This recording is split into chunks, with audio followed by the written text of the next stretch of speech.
धान केना छबो अपन खेत में का धान के की कहब बाढ़ि आबै छै सब साल तऽ थाय से फसिया के ला जाइ छै जे बचे छै से ओना जे छै से गल जाइ छै खेते में की कहब। तो राहत में एहि बेर नाम लिखेली कि नहीं लिखेली?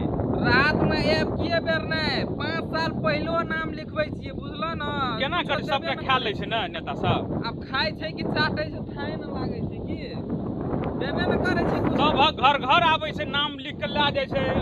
अहू बेर बाढ़ि में एते देहले धान के बिया सब गल गेलै लोग के किसान सब हकनी कानै छै नाम लिख के ला गेलै।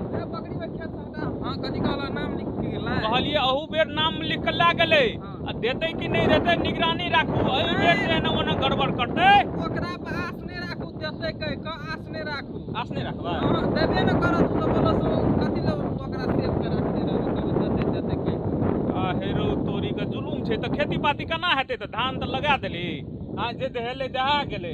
अब की करबै किसान के भरि जिंदगी दुखे लिखल छै त अब दुखे भोगऽ पड़तै न। चल एकटा निवेदन लिखबै दए दै छै राहत के लेल नाम लिखेना छियै आ फिर लिस्ट में से जे हटा देतै तब केना हेतौ? नहीं हटेतै लेकिन निवेदन लिखबै तो दए धक्का दी कथि दए देतै खाद निवेदन लिखबी तब तो और नामे काट देतो जाबत तक उ रहतो अध्यक्ष रहतो तब तक कोनो सम्मान नहीं देतो कहतो या ई निवेदन देन रहे एहन काम नहीं कर केना करबी? छोड़ दे नहीं लिखलो से कथि ल अपने टांग पर कुरेर मार के छोड़ दे जनाइते जहिना चलै छै दिन दुनिया तहिना चलत है अब कोनो बात नहीं छै। दुई पसेर दुई मन कमी हते धान छोड़ दे कथि ल बोलो चल जल्दी चल खाए के टाइम भए गेलो।